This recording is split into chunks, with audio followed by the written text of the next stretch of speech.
बिहार को से 26,000 कोटी टंका देले, आंध्र को 16,000 कोटी टंका देले, तार कारण अच्छी किंतु ओडिशा पई किछि कैश टंका डेवलप ओवरऑल डेवलपमेंट पे देई नाहंती।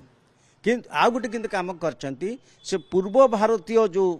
गुटे क्लस्टर करिचंती सेतिरे ओडिशा, बेंगल, बिहार आउ आपणकर आंध्र चारिटा स्टेट को लेकिन से करिछंती। एटा गोटे बड़ जिनस से करिछंती। आपण यदि इंडिविजुअल लेवल को आसीबे इनकम टैक्स लेवल बढ़ई नांती जहाँ थिला सेया। तो एबे जेकोसी आप चाकरिया कहतु से माने केही विशेष बेनिफिट पाई पारे 50-60 हजार टंका निश्चित दरमा मासकू समस्त आप हिसाब करंतु 3 लाख टंका समस्त टॉपिक पढ़ेबे। 3 लाख टंका पड़ला माने आपण को दवाकू पड़िबो ये टैक्स दवाकू पड़िबो। ताले से स्लैब रो किछि परिवर्तन हैला नै से किंतु हां किंतु हेतल भले दे से किंतु कहि चंदे गोटे सेतरे ये जो हमर इनकम टैक्स सिस्टमटा चली सेटा 1961 मसीहार आईन अनुसार चली ताकू किंतु से माने सरलीकरण करिवे बोली कि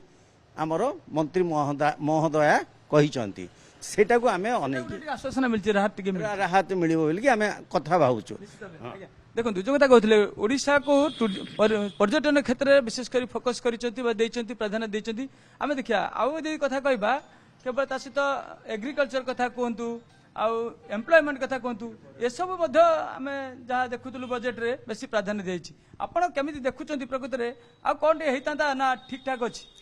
नहीं बहुत किसी भल हो पारि था। दीर्घ 25 वर्ष पर बालेश्वर ओडिशा रे हमर बीजेपी शासन आसी एथर आम भाभी केंद्र सहित बीजेपी केंद्र बीजेपी सरकार ओडिशा को किसी प्राधान्य दब किंतु पड़ोसी राज्य को आपण बिहार देखंतु आंध्र प्रदेश देखंतु तांको किसी स्पेशल कोटा रे तांको किसी अलर्ट फंड अलर्ट करा जायछि किंतु ओडिशा प्रति सेटा टिके तारतम्य रखा जायछि काहे जना नहीं भाबुथिले जे आमे बहुत किछि हम ओडिशा पई हेई पारथांता सबुकिछि माने टूरिस्ट क्षेत्र में समस्ते पाउछंती आमे भी पाइबा सेतरे किछि हम पई स्पेशल कोटा किछि नै किंतु बालेश्वर ओडिशा को गोटे स्पेशल कोटा दबा उचित थिला केंद्र सरकार रो। या द्वारा जे मध्यवित्त परिवार कथा कहले सर जिंतु कहउतले मध्यवित्त परिवार पई तथापि किछि सरकार चिंता करिसंती एवं निष्पत्ति मध्ये से हिसाब नैचंती। आमे देखिया बेकारी समस्या दूर पई सरकार चिंता करचंती चाषी बा कृषकर उन्नति पई से कथा मध्ये चिंता करचंती आउ अन्य क्षेत्र कथा यदि आमे कहबा ये कथा को मध्य चिंता करचंती। ये पूर्णांग बजेट जो होईची ये बजेट रो आउ रही गला कि किछि ना कोन अधिक हेई परथांता हम ओडिशा पय विशेष कर जे देखिया नहीं एम्प्लॉयमेंट हिसाब रे जो 5 वर्ष रे 4 कोटी से माने कहउचंती सेटा भी आउटिके बढ़ी देले भलो होई पारथांता केना केंद्र सरकार पाखरे एबे भी बहुत सीट फांका पड़ी छी जेटा को सब सीट जदी फिलअप कर देई पारथांता बेकारी क्षेत्र रे बहुत किछि उन्नति होई पारथांता सरकार बहुत गोटे पॉजिटिव मोड रे रही थांते किंतु चाषी क्षेत्र रे भी नो डाउट किछि खराब हेइनी भलो होईची आउरी टिके हेइतले स्पेशलिस्ट ओडिशा को किछि जदी कृषि क्षेत्र रे एवं एम्प्लॉयमेंट ये जदी स्पेशल ध्यान देई पारथांते ताले आउ टिके भलो होई पारथांता। मोटामोटी बजेट को नै कहबे